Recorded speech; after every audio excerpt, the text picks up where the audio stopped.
नमस्कार, मैं हूं आपके साथ मयंक। आज 15 तारीख है। देखिए, आज रात फीफा वर्ल्ड कप में अर्जेंटीना और ब्रिटेन का मैच होने वाला है। लेकिन इसी मैच के बीच एक सवाल सोशल मीडिया में तेजी से वायरल हो रहा है कि क्या फीफा वर्ल्ड कप खत्म होते ही ईरान के ऊपर एक और बड़ा हमला होने वाला है और क्या ऑल आउट वॉर ईरान के खिलाफ शुरू हो जाएगा जैसे ही ये फीफा वर्ल्ड कप खत्म होगा। देखिए, ऐसा क्यों कहा जा रहा है? डोनाल्ड ट्रंप का एक बयान सामने आया है जो आज रात अर्जेंटीना और ब्रिटेन का मैच है, इसके ठीक पहले ये बयान सामने आया है। हम उस बयान का जिक्र करेंगे और साथ ही ये भी बताएंगे, इस पर चर्चा होगी ही कि सोशल मीडिया में अर्जेंटीना और ब्रिटेन के इस फुटबॉल मैच में किसको बड़ा दावेदार माना जा रहा है। तो हम दो मुद्दों पे चर्चा करेंगे इस मैच में। अर्जेंटीना और ब्रिटेन का जो फीफा वर्ल्ड कप में सेमीफाइनल मैच है, इसकी चर्चा करेंगे और दोनों ही देशों के बीच में खासी राइवलरी रही है, इसकी चर्चा होगी। और इसका ईरान हमले का क्या कनेक्शन है, इसको लेकर एक्सपर्ट्स क्या राय दे रहे हैं, उसकी चर्चा होगी। देखिए, मैं आगे बढ़ने के पहले एक इतिहास रहा है अर्जेंटीना और इंग्लैंड का। वर्ल्ड कप, जो फीफा वर्ल्ड कप हुआ उसमें हमेशा, और इन दोनों को एक दूसरे का कट्टर दुश्मन माना जाता है, राइवल माना जाता है जब भी फीफा की बात होती है या फुटबॉल की बात होती है। इसकी कई वजह, इसके पीछे एक इतिहास चला आ रहा है, हम हल्के में उसका जिक्र करेंगे। देखिए, 1966 में वर्ल्ड कप का, फीफा वर्ल्ड कप का जो क्वार्टर फाइनल मैच था, इस मैच में अर्जेंटीना के कप्तान एंटोनियो रेटिन को रेफरी ने रेड कार्ड दे दिया था, जिसके बाद दोनों देशों के बीच खासी तल्खी देखी गई। और अर्जेंटीना के कैप्टन को जब रेड कार्ड दिया गया तो उसके बाद अर्जेंटीना ने कहा कि ये थेफ्ट ऑफ द सेंचुरी है, सदी की सबसे बड़ी चोरी है, इस तरह की बात उन्होंने कही। और उसके बाद जो है, इंग्लैंड के मैनेजर ने अर्जेंटीना के खिलाड़ियों को जानवर तक कह दिया था। यानी स्टेडियम में तो जो मैच हुआ वो हुआ, लेकिन इसमें ज़बरदस्त बयानबाजी हुई जो काफ़ी ज़्यादा चर्चा में रही। और यहाँ से अर्जेंटीना और ब्रिटेन, इंग्लैंड के बीच में एक राइवलरी शुरू हो गई जहाँ तक फुटबॉल की बात है। उसके बाद जो अगली बड़ी घटना रही वो रहा 1982 का फॉकलैंड वॉर, जो कि दक्षिण अटलांटिक में, महासागर में स्थित है।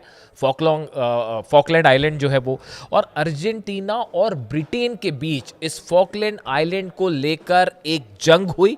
काफ़ी खूनी जंग थी, हालांकि बहुत लंबी नहीं चली, लेकिन ये जंग हुई जिसने दोनों देशों के बीच में राइवलरी को अपने चरम पर पहुंचा दिया था। और हालात ये हो गए थे कि दोनों देशों के बीच जो है गहरा राजनीतिक और कूटनीतिक तनाव भी पैदा हो गया। यानी फुटबॉल के बीच तो जो था राइवलरी वो थी, और वो फॉकलैंड का जो युद्ध हुआ उसको लेकर जो है और एक तनाव देखा गया।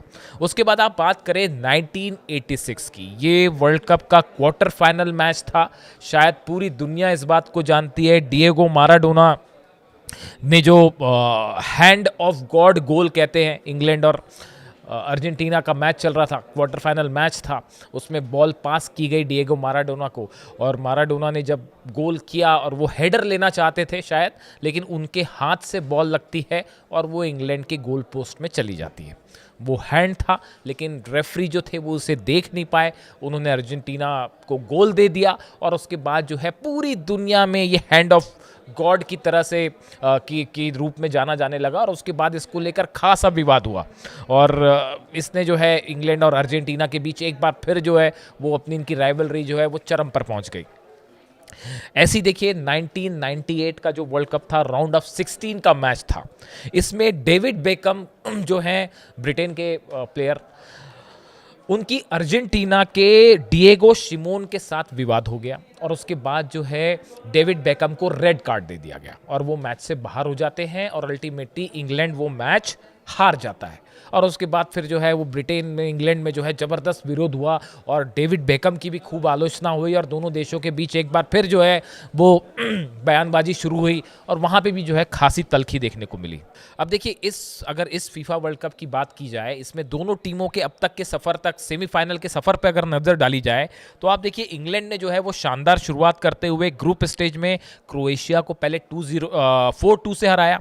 उसके बाद घाना के साथ 0-0 खेला उन्होंने, फिर पनामा को 2-0 से हराया। उसके बाद जो है नॉकआउट में कांगो डीआर, मैक्सिको, और क्वार्टर फाइनल में नॉर्वे को 2-1 से हराया। यानी इंग्लैंड जो है जीतता रहा मैच और दबदबा बनाए रखा उसने। इसके अलावा अगर आप स्टार प्लेयर्स की बात करें इंग्लैंड के, तो हैरी केन जो है उनकी तरफ से शानदार परफॉर्मेंस जारी है। इसके अलावा जूड बेलिंगम जो है इनकी तरफ से शानदार परफॉर्मेंस जारी है। और गौर करने वाली बात यह है कि इंग्लैंड ने अब तक जो 13 गोल किए हैं उसमें से 12 गोल केन और जूड बेलिंगम के बीच में, दोनों ने 6-6 गोल किए हैं। ये अपने आप में एक रिकॉर्ड है कि टोटल 13 गोल अब तक इंग्लैंड ने किए हैं, जिसमें से 12 गोल ये दोनों ने मिलकर किए हैं। यानी ये दोनों बड़े दावेदार हैं अगले मैच के लिए। और अगर अर्जेंटीना की आप बात करें, देखिए अर्जेंटीना ने ऑस्ट्रेलिया को पहले अल्जीरिया को 3-0 से हराया, ऑस्ट्रिया को 2-0 से हराया, जॉर्डन को 3-1 से हराया। लेकिन इसके बाद के जो मैचेस थे, चाहे वो काबो वर्डे के साथ हो या फिर राउंड ऑफ 16 में इजिप्ट के साथ रहा हो या स्विट्जरलैंड के साथ, ये सब के सब मैच बहुत ही टाइट हुए अर्जेंटीना के।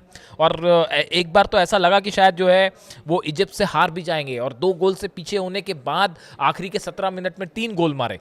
यानी अर्जेंटीना की टीम देखिए वर्ल्ड चैंपियन है, लेकिन स्ट्रगल करके आगे बढ़ रही है। तो ऐसे में आज का मैच जो है वो बेहद टाइट हो सकता है। और दूसरी चीज़ देखें आप, अर्जेंटीना के जो 17 गोल हैं उसमें 8 गोल मेसी ने किए हैं। तो मेसी पे बहुत कुछ डिपेंड करेगा। अर्जेंटीना के प्लेयर्स ये मान के चल रहे हैं, मतलब व्यूअर्स ये मान के चल रहे हैं कि मेसी जो है एक बार फिर उनका परफॉर्मेंस होगा, अपने दम पे वो जीत दिला देंगे। तो यानी अब ये मुकाबला जोरदार देखने को मिलेगा। इस दोनों की राइवलरी की अगर बात की जाए, देखिए दोनों टीम के बीच में किसी एक टीम को बेहतर कहना संभव नहीं है। जो जिस तरह की चर्चाएं सोशल मीडिया पे है, दोनों टीम के प्लस माइनस है। लेकिन मेसी जो है बड़ा एक्सपीरियंस रहा है, सबसे ज़्यादा तजुर्बेकार प्लेयर है। और हैरी केन जो है वो भी काफ़ी शायद आखिरी वर्ल्ड कप उनका भी। तो ऐसे में मैच जो है ज़बरदस्त टाइट मैच देखने को मिलेगा। अब देखिए ये क्यों कहा जा रहा है, जिसकी शुरुआत मैंने जिक्र किया कि फीफा वर्ल्ड कप को के फाइनल मैच को क्यों जोड़ के देखा जा रहा है, ईरान वॉर का इससे क्या कनेक्शन है। इस तरह की चर्चाएं जो सोशल मीडिया पे है, उसकी वजह ये है कि ये जो दूसरा सेमीफाइनल होने जा रहा है अर्जेंटीना और इंग्लैंड का, इसके पहले जो है इस मैच से चंद घंटों पहले डोनाल्ड ट्रंप का बयान आया जो आपने सुना होगा। डोनाल्ड ट्रंप ये कह रहे हैं कि अगले हफ्ते से ईरान पर भयंकर हमले होने जा रहे हैं, मतलब जो स्ट्राइक हो रही है उससे बड़े हमले होने जा रहे हैं। तो अब ये डोनाल्ड ट्रंप ने अगले हफ्ते अभी कर देते, अगले हफ्ते का क्या इंतजार कर रहे हैं। कई एक्सपर्ट ये राय दे रहे हैं कि क्या इस बात का इंतजार किया जा रहा है कि फीफा वर्ल्ड कप खत्म हो, उसके बाद ये ऑल आउट वॉर शुरू किया जाए, क्योंकि इसका परिणाम बेहद घातक होगा और पूरी दुनिया पे इसका असर पड़ने जा रहा है। पहले मैं बयान बताऊं आपका डोनाल्ड ट्रंप का। डोनाल्ड ट्रंप कह रहे हैं next week it gets really bad for them मतलब Iran. Next week it gets really bad for them because next week comes the power plants, next week comes the bridges. अब Donald Trump ये कह रहे हैं कि अगले हफ्ते हम ईरान के पावर प्लांट्स पर हमला करेंगे और ईरान के ब्रिजेस पर हमला करेंगे, पुलों पर हमला करेंगे। आगे कह रहे हैं we are going to knock out all their power plants, we are going to knock out all their bridges unless they get to the table and negotiate. जब तक वो टेबल पर नहीं आ जाते और बातचीत नहीं करेंगे ईरान, तब तक हम उन पर हमला जारी रखेंगे और उनके पुल भी उड़ा देंगे और पावर प्लांट भी उड़ा देंगे। Every time they make a deal they break it, इस तरह का आरोप उन्होंने लगाया। You better make a deal you are not going to have anybody left. वो ये कह रहे हैं कि अगर ईरान ने समझौता नहीं किया, डील नहीं किया, तो ईरान में हम किसी को कोई बचेगा ही नहीं डील करने के लिए। इस तरह से डोनाल्ड ट्रंप की धमकी आई है। इसके बाद देखिए ये जो इन्होंने नेक्स्ट वीक शब्द का इस्तेमाल किया, कई सारे सोशल मीडिया में जो वॉर एक्सपर्ट्स हैं और कई जानकार जो हैं वो इस बात को शुरू से रख रहे थे कि जो सीज फायर भी हुआ, क्या ये पूरा फीफा वर्ल्ड कप को देखते हुए किया गया। बहुत बड़ा अमाउंट इन्वॉल्व होता है उसमें, एडवर्टीजमेंट से लेके तमाम चीज़ें होती हैं।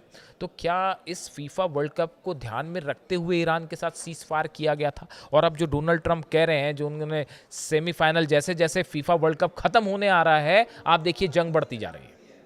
कई लोग इस तरह की राय दे रहे हैं कि जैसे जैसे फीफा खत्म होने आ रहा है, अब एक सेमीफाइनल बचा है, उसके बाद संडे को शायद अगला फाइनल है, बस बात खत्म।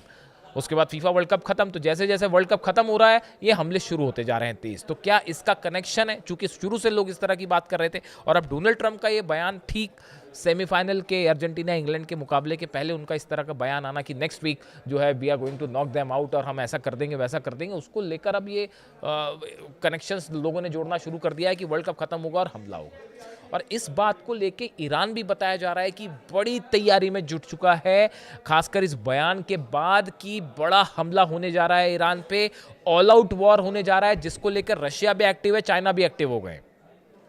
जो डूम्सडे प्लेन रूस भेजा गया, वो प्लेन क्यों भेजा गया, उसको लेकर तमाम हैरान करने वाली थ्योरी सामने आ रही है, उस पर अलग से चर्चा होगी। लेकिन फिलहाल आप देखें, पिछले 12 से 24 घंटे के अंदर ईरान ने अपने गियर्स बदल दिए हैं और जो हमले हो रहे हैं अब उसमें फतह 2 मिसाइल का इस्तेमाल होना शुरू हो गया है, खुर्रमशहर 4 का इस्तेमाल होना शुरू हो गया है, जुल्फिकार मिसाइल, ये डेडली मिसाइल्स मानी जाती हैं। अभी तक ईरान की तरफ से हमले हो रहे थे, शाहिद ड्रोन से हमले हो रहे थे, या फिर इमाद या कद्र जैसी मिसाइल जो है उनसे हमले हो रहे थे, लेकिन अब उन्होंने जो है अपनी ज़्यादा खतरनाक मिसाइल्स बाहर निकाल दी हैं, जो कि जिन्हें रोकना अमेरिका के डिफेंस के बस की बात नहीं है। जब पेट्रियट सिस्टम के ऊपर हमला हो सकता है और वो तबाह हो सकता है, तो फिर कैसे पेट्रियट सिस्टम रोक पाएगा?